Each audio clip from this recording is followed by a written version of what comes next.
La Genèse, chapitre 14. Dans le temps d'Amraphel, roi de Shinéar, d'Arjoc, roi d'Élazar, de Kerdolaomer, roi d'Élam, et de Tidéal, roi de Gojim. Il arriva qu'ils firent la guerre à Béra, roi de Sodome, à Birsha, roi de Gomorre, à Shinéad, roi d'Adma, à Shéméhéber, roi de Tséboïm, et au roi de Béla, qui est Tsoar.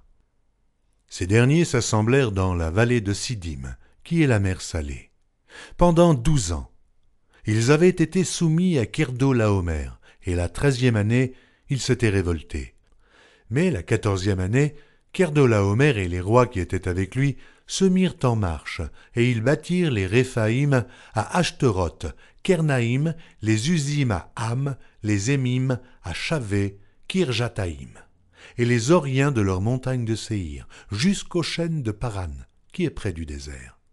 Puis ils s'en retournèrent, vinrent à Amishpat, qui est Kadès, et bâtirent les Amélécites sur tout leur territoire, ainsi que les Amoréens établis à Hazatson Tamar. Alors s'avancèrent le roi de Sodome, le roi de Gomorre, le roi d'Adma, le roi de Tséboïm et le roi de Béla, qui est Tsoar. Et ils se rangèrent en bataille contre eux, dans la vallée de Siddim.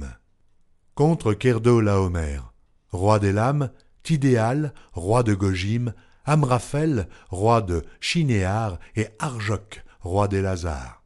4 rois contre 5. La vallée de Siddim était couverte de puits de bitume. Le roi de Sodome et celui de Gomorre prirent la fuite et y tombèrent. Le reste s'enfuit vers la montagne. Les vainqueurs enlevèrent toutes les richesses de Sodome et de Gomorre, et toutes leurs provisions, et ils s'en allèrent.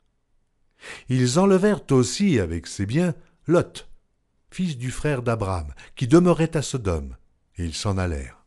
Un fuyard vint l'annoncer à Abram, l'Hébreu. Celui-ci habitait parmi les chênes de Mamré. L'Amoréen, frère d'Eshcol et frère d'Aner, qui avait fait alliance avec Abram. Dès qu'Abram eut appris que son frère avait été fait prisonnier, il arma 318 de ses plus braves serviteurs, nés dans sa maison, et il poursuivit les rois jusqu'à Dan. Il divisa sa troupe pour les attaquer de nuit, lui et ses serviteurs. Il les battit et les poursuivit jusqu'à Shoba, qui est à la gauche de Damas.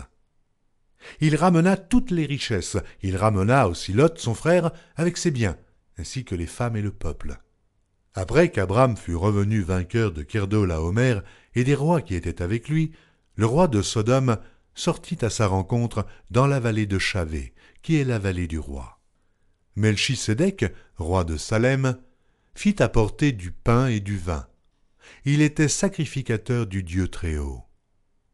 Il bénit Abram et dit « Béni soit Abram par le Dieu Très-Haut, maître du ciel et de la terre. Béni soit le Dieu Très-Haut qui a livré tes ennemis entre tes mains. » Et Abram lui donna la dîme de tout.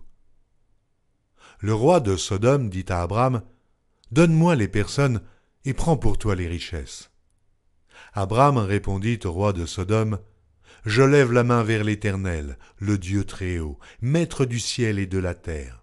Je ne prendrai rien de tout ce qui est à toi, pas même un fil, ni un cordon de soulier, afin que tu ne dises pas, j'ai enrichi Abram, rien pour moi. Seulement ce qu'ont mangé les jeunes gens, et la part des hommes qui ont marché avec moi, Aner, Eshcol et Mamré, eux, ils prendront leur part. »